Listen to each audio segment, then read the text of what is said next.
TaskFlow works. You can add tasks, delete tasks, fetch them from an API, but open the code and it's a wall of functions. Everything is tangled together. Rendering mixed with logic, data mixed with display. Change one thing and three other things break. Design patterns fix this. They're proven solutions to common problems, not fancy theory, real practical structures that make code easier to read, easier to change, and easier to scale.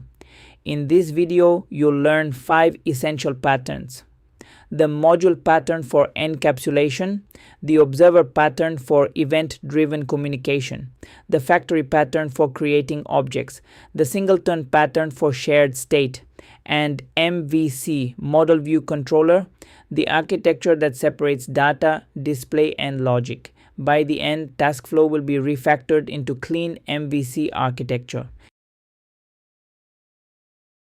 The module pattern is about encapsulation. You wrap related code in a function or an object and only expose what's needed. Everything else stays private. Before ES modules existed, this was how developers organized code.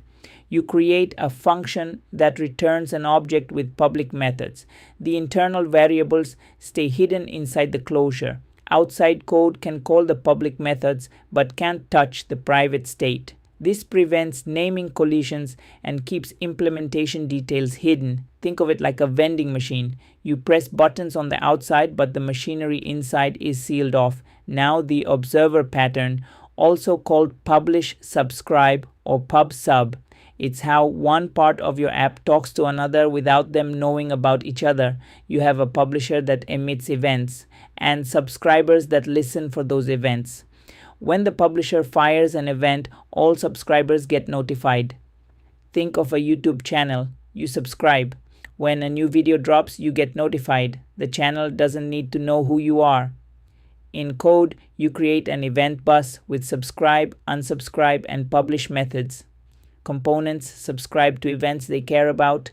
When something happens, you publish the event and all listeners respond. This is the foundation of every event system. DOM events, Node.js event emitters, React state management, they all use this pattern. The factory pattern creates objects without using the new keyword directly. Instead of calling new task every time, you call a createTask function. The factory decides what kind of object to make based on the input. Why bother? Because it centralizes object creation. If you need to add a timestamp or an ID to every task, you change it in one place, the factory, not everywhere you create tasks. Factories can also return different types based on conditions. Pass in type :bug and get a bug task with priority high. Pass in type :feature and get a feature task with priority medium. Same function, different output based on input. Now the singleton pattern. A singleton ensures only one instance of something exists. Your entire app shares that single instance. Think of a database connection. You don't want 50 connections. You want one, or an app configuration object, one source of truth for all settings. In JavaScript, the simplest singleton is an object literal. Since objects are passed by reference, every part of your code points to the same object. For more control, use a closure that creates the instance on first call and returns the same instance on every call after that. Be careful with singletons though. They're essentially global state. Too many and your code becomes hard to test because everything depends on shared state. MVC stands for Model View Controller. It's the big one. The pattern that separates your application into 3 layers. The model handles data and business logic, what your data looks like, how to add, remove, update, and validate it. The view handles the display, what the user sees, HTML elements, rendering, updating the screen. The controller handles user interaction. It listens for clicks, form submissions, key presses.